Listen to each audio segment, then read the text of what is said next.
Love the maroon and white band? Well, a fraternity on campus was started because of it.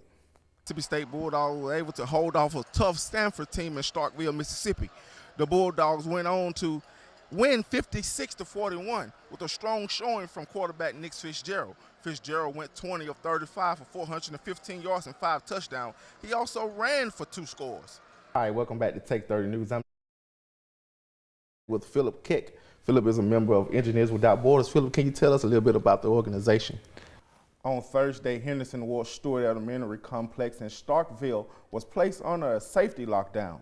Local police responded to an incident where a man, Nicholas O. Monroe, reportedly made threats to his Pilcher Street neighbors and barricaded himself within a house. Pilcher Street runs adjacent to the elementary school grounds. Officer charged Monroe with trespassing and served him with 8 outstanding warrants. The incident is still under investigation and no additional charges are pending. This past Monday, a wildfire from the Great Smoky Mountains National Park spread quickly into communities nearby. In Gatlinburg, Tennessee, there were at least 14 wildfires burned in and around the area, forcing many to evacuate. Trees and wind knocked down many power lines, which created more fires. Then more than 10,000 people are still without power, and over 150 businesses and homes were destroyed. Wildfires are still burning because the 87-mile-per-hour winds made it much difficult to put them out. 4 people died and several are still missing. Along for the Starkville Police Station. Many police officers believe that this has been a project that has been long overdue. The new police station will be able to meet the standards of the department and will be brought up to code while preserving the historical features. A new second floor for administrative staff and a new roof will be included in the renovations. There is no exact date when the project will be complete. South Carolina shooter Dylan Roof has been granted his request to represent himself in court. The ruling comes after a federal judge has declared that Roof is mentally competent to stand trial. Roof allegedly killed 9 African Americans at Emmanuel A&M Church. Roof is facing 33 charges in connection with the shooting. He could face the death penalty if he is charged. Welcome back. Saturday was homecoming for the Bulldogs, and quarterback Nick Fitzgerald came to play. Fitzgerald tied an MSU single game record this weekend as he went 20 for 35 with 417 yards passing and 5 touchdowns. 3 of those TDs were to Donald Gray. And to top it off, Fitzgerald added 100 yards rushing, making him the 3rd quarterback in SEC history to throw for 400 and run for 100 in a single game, joining Johnny Manziel and Archie Manning. Here on to men's hoops.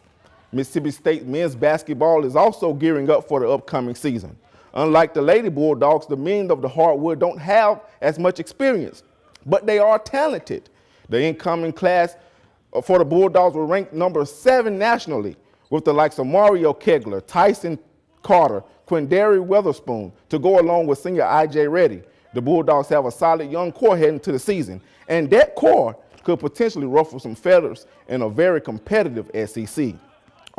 Dak Prescott is still setting records and lighting up the NFL. He had another solid showing Sunday against the Cincinnati Bengals. Prescott threw for 227 yards and a touchdown while rushing for a touchdown. The Cowboys beat the Bengals 28-14 and are now 4-1 on the season. Jerry Jones, owner and GM of the Cowboys, says he wants to start veteran quarterback Tony Romo once he's healthy and ready to play. However, Dak's early success this season may have many fans and former players saying that the Cowboys should stick with Prescott.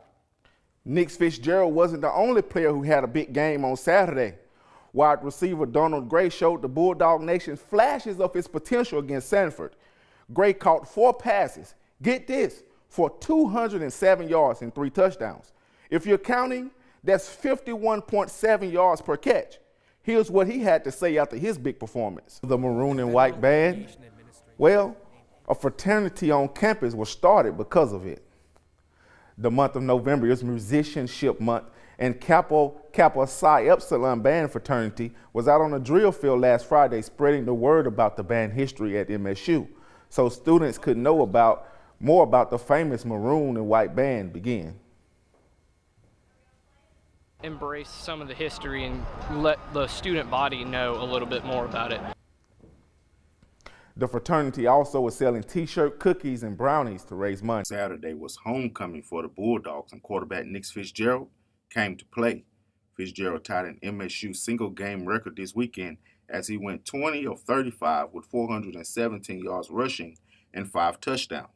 3 of those TDs were to Donald Gray. And to top it off, Fitzgerald added 100 yards rushing, making him the third QB in SEC history to throw for 400 and run for 100 in a single game. On the sideline, Donald, was able to break free, run away, and Fitz dropped the ball in beautifully. The last one, I think after 2, he felt pretty good. He was just going to launch one up there and see what Donald could do, and Donald made a great adjustment on the ball, comes back to get it, make a play to score. Fitzgerald did it all on Saturday. He used his legs to gain over 100 yards, making his performance the single best performance of any quarterback in Mississippi State history. Coach Mullen talked about the toughness that's needed to play quarterback for him, and Fitzgerald has that toughness. Fitzgerald's exceptional leg and arm strength is what helped him be successful in the air and on the ground. Just beat everybody that we play.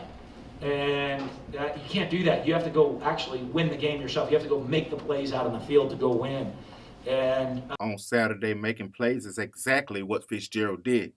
From Starkville, Tommy Lane, Take 30 News.